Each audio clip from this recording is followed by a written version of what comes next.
Hello student, welcome back to my channel commerce Geeta. तो आज का जो टॉपिक है आपका नवशास्त्रीवाद है, जिसे कहते हैं नियो क्लासिकिज्म। तो आपको बता देते हैं कि आपकी जो वेस्टर्न आर्ट की क्लास है स्टार्ट हो गई है, जो आपकी डेली 9:30 पर आपकी क्लास चलेगी। तो सभी स्टूडेंट जितने रिक्वेस्ट है कि यहाँ पर बता रही हूँ कि सभी लोग टाइम से ज्वाइन हो जाइएगा। आपकी ज़्यादा इतनी लंबी क्लास नहीं होगी, 15-20 मिनट की क्लास होगी, ज़्यादा आपका टाइम नहीं लिया जाएगा। तो आप कोशिश करिएगा कि आप लोग को टारगेट बनाना है और डेली आपको क्लास ज्वाइन करनी है और आप उसको देखिएगा और आपको अच्छा भी लगेगा कि ताकि आपका एक भी देखो थ्योरी होती है, थ्योरी से बहुत अच्छे से याद हो जाता है, सभी को पता है। थ्योरी हो जाता है उसके आपका जितने भी कन्फ्यूज़न होता है वो आपके सब क्लियर हो जाते हैं। तो चलिए फिर स्टार्ट करते हैं नवशास्त्रीवाद का। तो पहले हम देखते हैं यहाँ पर आपकी सिर्फ नवशास्त्री के बारे में बताएंगे, कलाकारों के बारे में बाद में पढ़ाएंगे। तो चलिए तो पहले देखते हैं। पहले हम पढ़ते हैं कि यहाँ पर की जो 19वीं, सभी लोग जानते हैं कि नवशास्त्रीवाद का जो उदय हुआ है, सबसे पहले आपको समझना है कि यहाँ पर उदय नवशास्त्रीवाद का सब लोग जानते हैं कि इसका जो उदय है यहाँ पर आप लोग देख सकते हैं, यहाँ पर लिखा हुआ है 770 से लेकर 1830 है, जो आपका कहाँ पर हुआ है, फ्रांस में हुआ है। अब यहाँ पर जो 19वीं सदी का है, यानी कि आप लोग देख रहे होंगे कि 18वीं से लेकर आपका 19वीं तक चला है, यानी कि ये फ्रांस में चला है। यानी कि जो है नवशास्त्रीवाद, जो 19वीं सदी की जो कला है उस कोई जो 4 प्रमुख धाराएं रही हैं। कितनी प्रमुख धाराएं रही हैं? 4 प्रमुख धाराएं रही हैं। अब हम देखते हैं कि जो 4 प्रमुख धाराएं थी वो कौन कौन सी थी। पहले देखते हैं कि कौन सी है, नवशास्त्रीवाद है। दूसरी है स्वच्छंदावाद है, जिसे रोमांसवाद के नाम से भी जाना जाता है, जिसका समय 1800 से लेकर आपका 1890 है। इसको बाद में पढ़ाएंगे, अभी हम नवशास्त्रीवाद चल रहा है। नवशास्त्रीवाद को पहले कंप्लीट करेंगे, उसके बाद ये बाद में पढ़ाएंगे। अभी बस आपको इतना समझना है कि 19वीं सदी में जो कला की थी 4 प्रमुख धाराएं थी, नवशास्त्रीवाद थी, स्वच्छंदावाद थी, यथार्थवाद थी और प्रभाववाद थी। बस आपको इतना याद रखना है और ये भी साथ साथ में याद रखना कि इनका जो टाइम पीरियड है ये सब 19वीं शताब्दी तक है। आप लोग देख सकते हैं 19वीं सदी की सब है, 1770 से लेकर 1830 है, ईस्वी है। स्वच्छंदावाद है जो आपका 1800 से लेकर आपका 1890 है। यथार्थवाद या फिर कह सकते हैं रियलिज्म, वो है आपका 19वीं शताब्दी है।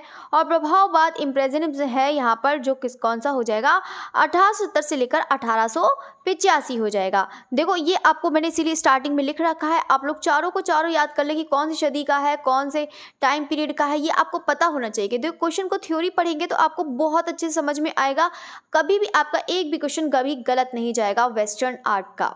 इतना है कि मैं आपको बहुत अच्छे से पढ़ा दूंगी कि आपका एक भी क्वेश्चन रॉन्ग कभी नहीं जाएगा। तो चलिए फिर स्टार्ट करते हैं। नवशास्त्रीवाद में बता देते हैं, ये तो मैं आपको बता ही चुकी हूँ। 19वीं सदी में फ्रांस में कला में परिवर्तन आ चुका था, यानी कि अभी तक इतने आप लोगों ने देखा था, रोकोको देखा था, बरोक देखा था, बहुत सारी कलाएं देखा होगा कि उनमें आंतरिक सज्जा है, काल्पनिक नाटकीय प्रभाव का है, ये सब आप लोगों ने देखा है। अभी इसके बारे में आपको बताते हैं तो और भी अच्छे से समझ में आएगा। तो चलिए फिर स्टार्ट करते हैं। नवशास्त्रीवाद का जो टाइम पीरियड है ये तो आपको बता ही दिया है, लेकिन आप साथ में याद भी करते जाइएगा। 1770 से लेकर आपका 1830 है, वो भी कौन सा हो जाएगा, फ्रांस में हो जाएगा। तो फ्रांस में यहाँ पर आप लोग देख सकते हैं कि जो इसका उदय हुआ है, मतलब बदल चुकी है। जब तक ये फ्रांस में आई थी 19वीं शताब्दी की जो कला, बिल्कुल इसमें परिवर्तन आ चुका था। बिल्कुल ऐसा कुछ भी नहीं था जो आपका पुनरुत्थान रोकोको बरोक में ऐसा था, ऐसा यहाँ पर कोई भी कलाकारी यहाँ पर ऐसी नहीं करी गई थी। तो चलिए फिर स्टार्ट करते हैं। इनका जो प्रेरणा स्रोत है ये देख सकते हैं, ये भी बता देते हैं। नवशास्त्रीवाद को नववर्गवाद के नाम से भी जाना जाता है और नियो क्लासिकिज्म के नाम से भी जाना जाता है। अब हम देखते हैं यहाँ पे इनके प्रेरणा स्रोत। तो प्रेरणा स्रोत जो है, यानी कि जो सबसे ज़्यादा प्रेरणा स्रोत है, यानी कि सबसे ज़्यादा जो इंस्पायर है यहाँ पर, जो उनको प्रभावित किया था, नवशास्त्रीवाद को आगे बढ़ाया था, वो कौन है, जर्मन विद्वान थे, वो कौन है, विंकलमैन है। तो विंकलमैन है, यहाँ पर इनका टाइम पीरियड भी आप लोग को लिख रखा है, तो आप लोग देख सकते हैं 1770 से लेकर 68 है।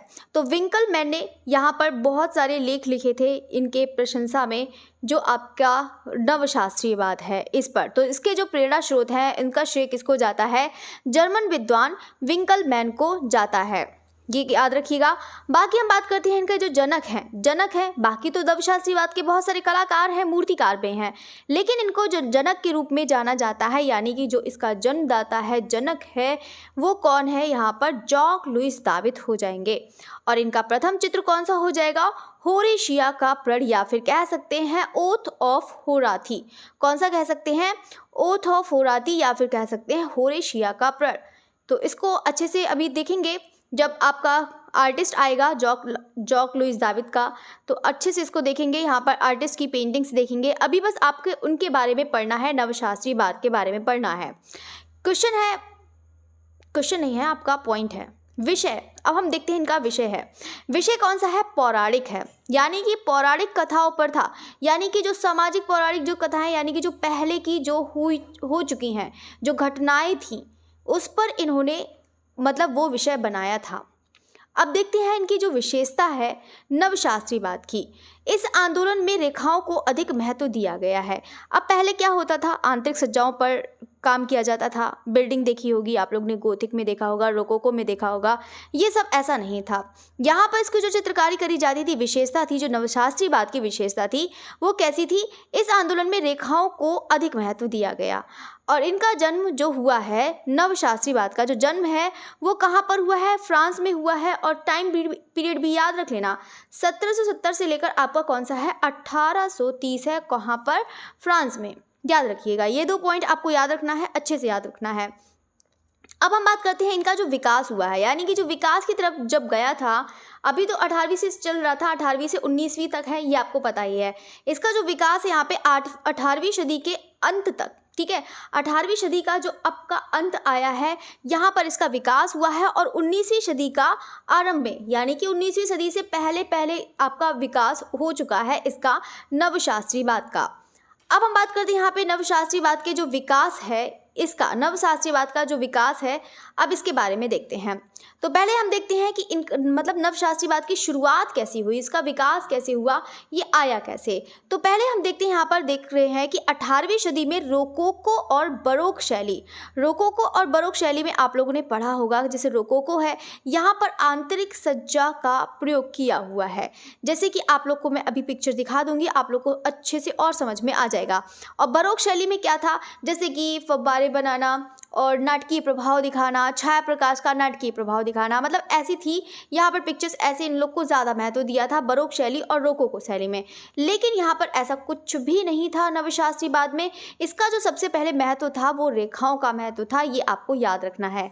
18वीं शताब्दी में पुनरुत्थानवाद का, यानी पर ये जो है ये आपको बता देती हैं, इसका जो है ये जो है रोकोको का, ये रोकोको का मैंने टाइम पीरियड यहाँ पर लिख रखा है, आप लोग देख सकते हैं, इसको ब्रैकेट बंद कर देते हैं। 18वीं सदी पुनरुत्थानवाद एवं प्रभाववाद, ठीक है, ये इसका समय है। बाकी जो बरोक शैली का यहाँ पर आपको मैंने लिख रखा है 16 से लेकर आपका 1750 है ईस्वी। ये आपका 2 टाइम आपको याद रखना है। रोकोको जब पढ़ाएंगे तो आपको रोकोको अलग से बता देंगे, तो और आपको अच्छे से समझ में आ जाएगा। ये दोनों मैंने अलग से टाइम पीरियड लिख रखा है। रोकोको का है ये वाला, और ये बरोक का है, ये वाला जो टाइम पीरियड है ये बरोक का है। अगर बाई चांस किसी को समझ में ना आए तो बता दे रही हूँ। यहाँ पर ये है इनके जो मध्य की कला थी, यानी कि जो 18वीं सदी में, ये जो है 18वीं सदी में रोकोको व बरोक शैली कला आंदोलन के मध्य, ये जो है ये जो आप लोग देख रहे हैं, फिर से आपको बता देती हूँ कि आप लोग कंफ्यूज ना हो। 18वीं सदी में रोकोको और बरोक शैली का विरोध हुआ था, ये आपको बस याद रखना है, जिसमें प्राचीन यूनान और रोम की परंपरा से सीधा संपर्क बनाने की अभिलाषा या फिर इच्छा थी। तो पहले हम यहाँ पर देखते हैं, यहाँ पर जो रोकोको का ये है कि 18वीं शताब्दी पुनरुत्थानवाद एवं प्रभाववाद कला आंदोलन के मध्य की ये कला थी। और बरोक शैली ये है आपका ये टाइम पीरियड है। बस आपको ये अलग से मैंने लिख रखा है ताकि आपको याद रहे कि ऐसे ऐसे टाइम आया था। और फिर यहाँ पर आपको याद रखना है कि इनका 2 शैलियों का विरोध हुआ था, रोकोको और बरोक शैली का। और यहाँ पे यूनान व रोमन की जो परंपरा से सीधा संपर्क बनाने की अभिलाषा थी। अब यूनान और रोम की आप लोग देख सकते हैं, यहाँ पर आप लोगों ने देखा होगा, पिक्चर्स देखी होंगी, चित्र देखे होंगे, पेंटिंग्स देखी होंगी, वहीं पर उनकी परंपरा से सीधा। और इसका सबसे ज़्यादा प्रेरणा स्रोत कौन है? विंकलमैन है। इसका जो सबका श्रेय जाता है, क्योंकि उन्होंने इतना ज़्यादा आगे बढ़ा दिया था, लेख लिखे थे, उनके प्रशंसा में लेख लिखे थे, तो उनको नवशास्त्रीवाद को बहुत आगे बढ़ाया था, उन्हीं को श्रेय जाता है, विंकलमैन को। और बाकी जनक जॉक लुइस दाविद हैं, ये याद रखना है। बाकी हम बात करते हैं नेक्स्ट, इटली में 1738 में हरक्यूलियनम बा आपका जो है 1755 में 1738 में हरक्युलिनियम और 1755 में पोम्पई, ये 2 नगर थे, इनका उत्खनन हुआ था। और कहाँ पर? इटली में। और जिस पर प्रसिद्ध जब उत्खनन हुआ है, तब उत्खनन हुआ है तो यहाँ पे पुरानी चीज़ें तो मिली होंगी ना। अब यहाँ पर तो वो तो सब हुआ, मतलब ख़त्म हो चुका है। लोग तो इतना ज़्यादा आगे बढ़ चुके हैं, बिल्डिंग पर ध्यान दे रहे हैं, वास्तुकला पे ध्यान दे रहे हैं, नाटकीय प्रकाश पर ध्यान दे रहे हैं, इमेजिनेशन पर ध्यान दे रहे हैं, लेकिन ऐसा यहाँ पर कुछ भी नहीं था। यहाँ पर 2 है तो इससे ज़्यादा आप लोग देख सकते हैं।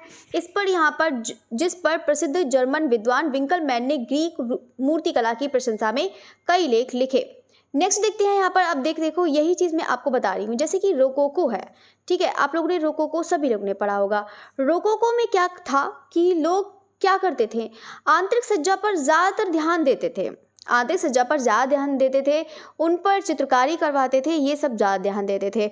ऐसे ही बरोक का आप लोग देख सकते हैं, बरोक में ही ऐसा था कि उसमें काल्पनिक प्रभाव है वो बहुत ज़्यादा दिखाते हैं। जीव जंतु जानवर हैं वो भी काल्पनिक बनाए जाते थे, जो मनुष्य की आकृति हैं वो भी आपकी काल्पनिक दिखाई जाती हैं। यहाँ पर आप लोग देख सकते हैं कि विंग्स लगे हैं, स्काई है, आप लोग ये देख सकते हैं। यहाँ पर जो है, मतलब ये कह सकते हैं कि काल्पनिक का प्रभाव ज़्यादातर इसमें बरोक में था, ये कह सकते हैं।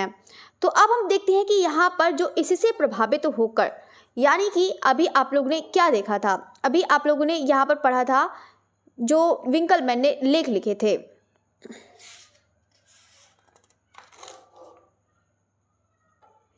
इससे प्रभावित होकर जॉक लुइस दाविद ने, यहाँ पर आप लोग देख सकते हैं, जॉक लुइस दाविद ने एक शैली का प्रादुर्भाव हुआ जिसे नवशास्त्रीवाद कहा गया। अब आप लोगों ने देखा कि विंकलमैन ने लेख प्रकाशित करे और इससे ही प्रभावित होकर जॉक लुइस दाविद ने एक शैली का प्रादुर्भाव किया जिसे नवशास्त्रीवाद कहा गया। आप लोगों ने देखा कि अभी तक यहाँ पर लेख में प्रशंसनीय है, उसी पर ही उन्होंने जॉक लुइस दाविद को इसको आगे बढ़ाया, ये आप कह सकते हैं। अब हम देखते हैं इनके विषय के बारे में, देखते हैं नवशास्त्रीवाद का जो विषय था वो क्या था। इस बात के चित्रों का मूल विषय क्या था, ग्रीक पुराण और रोमन कथा के लिए यहाँ पर किए गए थे, यानी कि जो ग्रीक पुराण हैं और रोमन कथा से लिए गए थे यहाँ पर इनके विषय। ये आपको बहुत अच्छे से याद रखना है, ये इंपॉर्टेंट पॉइंट है, इसको याद रखिएगा।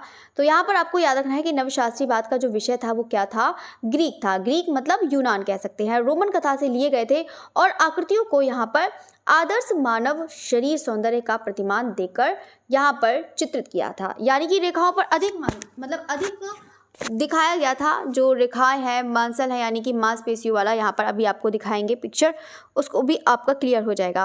वस्तुतः यह कला पुरातन शास्त्रीय की मूर्ति कला परंपरा का ही चित्रकला के रूप में उत्पन्न हुआ नवीन परिवर्तन है।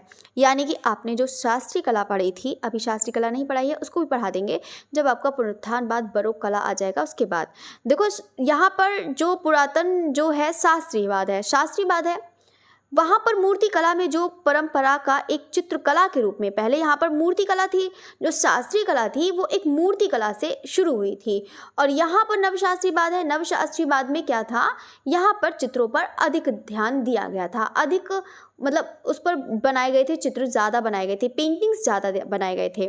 तो यहाँ पर वस्तुतः यह कला आंदोलन पुरातन शास्त्री की मूर्ति कला परंपरा का एक चित्रकला के रूप में उत्पन्न हुआ, यहाँ पर एक नवीन परिवर्तन था, ये आप कह सकते हैं।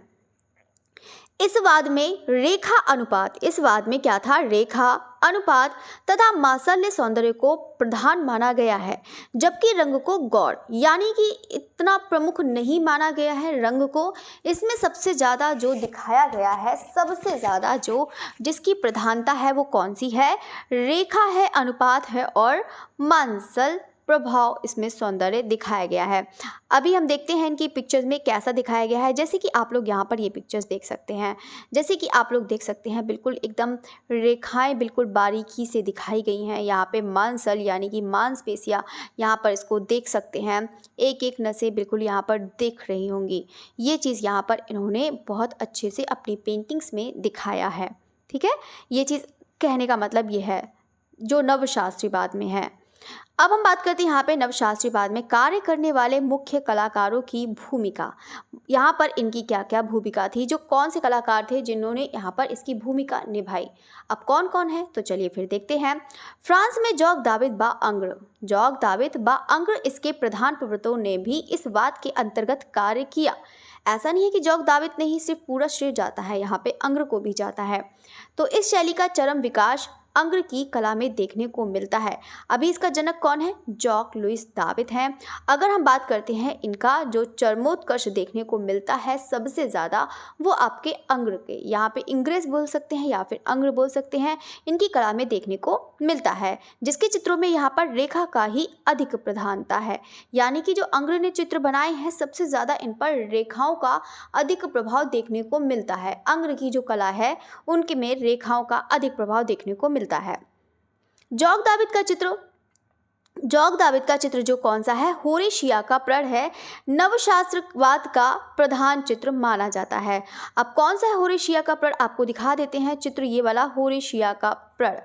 चलिए तो कोई बात नहीं, आपको बता देते हैं यहाँ पे होरेशिया का प्रण वैसे भी आप लोगों ने देखा ही है। आप देख सकते हैं ये वाला, ये है पिक्चर, आप लोग देख सकते हैं ये होरेशिया का प्रण है। ये इसका प्रथम चित्र था नवशास्त्रीवाद का। ओथ ऑफ होराथी भी कह सकते हैं, क्या कह सकते हैं, ओथ ऑफ होराथी यहाँ पर, या फिर होरेशिया का प्रण या ओराथी की शपथ ऐसे भी कह सकते हैं। तो यहाँ पे जॉक लुइस दाविद ने ही बनाया था। यहाँ पर आप लोग देख सकते हैं ये जो पिक्चर्स हैं, यहाँ पर रेखाओं का अधिक महत्व था, रंगों की इतनी महत्व नहीं था। सबसे ज़्यादा मांसपेशियों जो हैं और यहाँ पर आप लोग देख सकते हैं रेखा अनुपात, यही सबसे ज़्यादा महत्व था इनका। तो ये जो पिक्चर है आप लोगों ने देख लिया, यही आप लोग देख सकते हैं कि यहाँ पर सबसे ज़्यादा यही चीज़ प्रभाव दिखा था। एकदम पौराणिक कथा थी जो पुरानी थी, उसी पर यहाँ पर उन्होंने ये चीज़ दिखाया था। बाकी हम बात करते हैं विंकलमैन इस शैली के प्रणेता थे जो है विंकलमैन इस शैली के क्या थे, प्रणेता थे। जबकि इस शैली का पूर्ण विकास फ्रेंच चित्रकार किसने, जॉक लुइस दाविद ने किया था। ठीक है, तो यहाँ पर आप लोग को याद रखना है चरम किसके में हुआ है, अंग्र में हुआ है। जनक कौन थे, जॉक लुइस दाविद थे। इसके प्रेरणा स्रोत कौन थे, विंकलमैन थे। बस आपको ये याद रखना है, बाकी इसका टाइम पीरियड याद रखना है, बाकी इसका सब्जेक्ट याद करना है। बाकी आपको अच्छे समझ में आ रहा है तो उसे लाइक करना ना भूलिएगा, सभी लोग लाइक करते जाइएगा साथ साथ में। तो यह सिद्धांतवादी आंदोलन था, याद रखिएगा ये क्या था, एक सिद्धांत पर ये आधारित था। यहाँ पर जो है नवशास्त्रीवाद, ठीक है, ये भी आपको याद रखना है।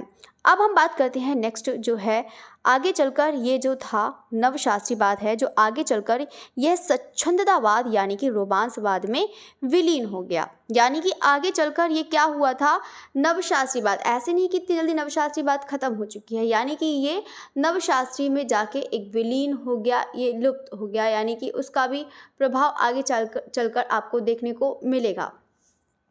नेक्स्ट क्वेश्चन की बात करते हैं। क्वेश्चन को करते करते मुझे क्वेश्चन की याद आ जाती है।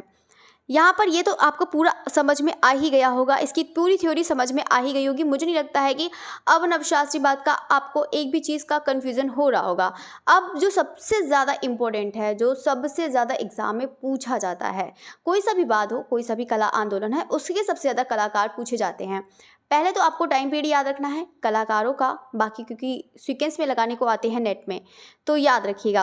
अब हम देखते हैं यहाँ पे नवशास्त्रीवाद के जो प्रमुख कलाकार हैं वो कौन कौन से हैं। प्रमुख कलाकार कौन है, जॉक लुइस दाविद हैं या फिर कह सकते हैं डेविड, जिनका समय क्या था 1748 से लेकर 1825 था, और वो इनका जन्म कहाँ हुआ है, फ्रांस में हुआ है। जॉन अगस्ट डोमिनिक या फिर कह सकते हैं अंग्र या फिर इंग्रे, ये फिर पूरा इनका नाम है जॉन अगस्ट डोमिनिक इंग्रे या फिर अंग्र बोल सकते हैं, जिनका समय क्या था 1780 से लेकर 1867 ईस्वी था। ये भी इनका फ्रांस में जन्म हुआ है। नेक्स्ट है थर्ड नंबर पर जोसेफ मैरी वियन। कौन है, जोसेफ मैरी वियन है। इनका जो टाइम पीरियड है कितना है, 1716 से लेकर आपका 1809 है, ये भी आपका फ्रांस है। बाकी 4 नंबर पे देखते हैं गोविन हैमिल्टन, ये भी आपके नवशास्त्रीवाद के हैं। इनका समय 1723 से लेकर 1798 है। यानी कि आप लोग देख सकते हैं सब 19वीं शताब्दी के अंतर्गत जितने भी हैं सब कलाकार आ रहे हैं। आप लोग को देख के लग रहा होगा ये नवशास्त्रीवाद के कलाकार हैं, इसको याद रखिएगा, इंपॉर्टेंट है। नेट वालों के के लिए तो बहुत इंपॉर्टेंट है, बाकी टीजीटी वालों के लिए भी इंपॉर्टेंट है। उनको पूछ ले जाते हैं, उनको ईजी तरीके से पूछा जाएगा, उनको टफ तरीके से पूछा जाएगा। ठीक है, ये है स्कॉटलैंड के। 5 नंबर पे है विगी लिबर्न है, जो एक महिला कलाकार थी। कौन थी? विगी लिबर्न कौन है? महिला कलाकार है, जिनका समय 1755 से लेकर 1842 है। ये पेरिस में इनका जन्म हुआ है। और कहाँ? फ्रांस, मतलब पेरिस में इनका जन्म हुआ है। ये तो हमने किसकी बात कर दी है? जितने भी नवशास्त्रीवाद के क्या हैं? कलाकार हैं। ये क्या है? नवशास्त्रीवाद के प्रमुख कलाकार है, इसकी बात हो गई है। अब हम बात करते हैं इनके जो प्रमुख मूर्तिकार हैं। अब मूर्तिकार कौन कौन से हैं नवशास्त्रीवाद के? एंटोनियो कैनोवा है, यहाँ पे 1757 से लेकर इनका टाइम पीरियड 1822 ईस्वी है। सेकंड नंबर पर है थोर वॉल्टरसन, डेनमार्क, जो डेनमार्क के हैं थोर वॉल्टरसन, या फिर बोल सकते हैं यहाँ पे बर्टल थोर वॉल्सन। ठीक है, तो यहाँ पे दोनों ही लग सकते हैं। हो सकता है कि आप लोग यहाँ पे थोर वॉल्टरसन सर्च करें गूगल पर तो आपको मिले ही ना, इसीलिए मैंने आपको लिख रखा है यहाँ पर। आप लोग यहाँ पर भी कर सकते हैं बर्टल थॉरवर्सन, जिसका टाइम पीरियड कितना है? 1770 से लेकर 1844 है। कितना है? 1770 से लेकर 1844 हो जाएगा। नेक्स्ट देखते हैं कौन सा लास्ट मूर्तिकार कौन सा है? जॉन फ्लेक्समैन, जो आपके कहाँ के हैं? इंग्लैंड के हैं, जिनका समय कितना है? 1755 से लेकर 1826 है। ये तो मैंने आपको बता दिए हैं। आप लोग उसको मूर्तिकार ये तीनों ही लर्न करिएगा, कौन कौन मूर्तिकार हैं नवशास्त्रीवाद के। बाकी आपको याद रखना है कि नवशास्त्रीवाद के जो प्रमुख कलाकार हैं ये आपको याद रखने हैं चारों। ठीक है, तो चारों आप लोग याद रखिएगा। बाकी मैंने इसका पूरा बता दिया है। आप लोग को ये पता ही है कि कौन सा प्रथम चित्र है, ये याद रखना है, या कि इसका सब्जेक्ट याद रखना है। यहाँ पर इसके जो यहाँ पर जो इसके चरमोत्कर्ष मतलब चरमोत्कर्ष हुआ है, इसका विकास का श्रेय किसको जाता है? यहाँ पर अंग्र को जाता है। यहाँ पर जो मतलब चरम हुआ था, चरमोत्कर्ष जो है रेखाओं का, वो आपको देखने को मिलता है अंग्र में देखने को मिलता है। बाकी ये बात करते हैं इसके जो प्रेरणा स्रोत हैं वो कौन है? विंकलमैन है, ये याद रखना है। बाकी इसके जो जनक हैं, प्रणेता हैं, वो कौन है? जॉक लुइस दाविद है, ये याद रखना है। बाकी आपको मैंने पूरा बता ही दिया है। इसका यहाँ पर विरोध हुआ था, ये तो आप लोग देख सकते हैं। यहाँ पे काल्पनिक कुछ नहीं मानते हैं, काल्पनिक कुछ नहीं, जो है रियल है, जो सब कुछ सच है वही चीज़ इसको दिखाया है। मतलब ऐसा भी नहीं है, रियलिस्टिक भी नहीं, जो पौराणिक कथा जो पहले की हो चुकी हैं उसी पर ही उन्होंने सब्जेक्ट बनाए हैं, ये कहने का मतलब है। ठीक है, ये चीज़ आप लोग याद रखना। बाकी इसका टाइम पीरियड मोस्ट इंपॉर्टेंट है, आप लोग इसको तो ज़रूर याद करना। बाकी आपकी क्लास यहीं पर फिनिश होती है। सारे स्टूडेंट को अगर समझ में आया है तो इसे लाइक ज़रूर करिएगा। अगर आपको और भी अच्छे समझ में आया है तो कमेंट भी ज़रूर करिएगा। देखो दोनों चीज़ मैं कह रही हूँ। बाकी हम कल के से स्टार्ट कर देंगे पेंटिंग्स के बारे में, मतलब आर्टिस्ट के बारे में। जॉक लुइस दाविद हैं, अंग्र है, इन दोनों को साथ में पढ़ा देंगे, जल्दी ही ख़त्म कर देंगे कि ताकि आपका जब तक नेट का एग्ज़ाम हो पूरा वेस्टर्न तो कम से कम पूरा वेस्टर्न तो ख़त्म करा ही दूँ, इतना तो है। क्योंकि नेट के एग्ज़ाम में सबसे ज़्यादा वेस्टर्न आता है। टीजीटी में कम से कम आपका 7 से 8 क्वेश्चंस आते हैं वेस्टर्न के। तो ऐसा नहीं है, देखो याद तो सबको ही उतना ही करना पड़ेगा, सबको उतना करना पड़ेगा। बस ये है नेट वालों को थोड़ा सा डीपली याद करना पड़ता है और टीजीटी वालों को थोड़ा सा याद करेंगे, बस एक बार देखेंगे याद करेंगे तो अच्छे से समझ में आ जाएगा। ठीक है, तो चलिए फिर आपकी क्लास यहीं पर ख़त्म करते हैं, फिर मिलते हैं आपका 2 बजे क्लास। ठीक है, ओके, थैंक यू एवरीवन।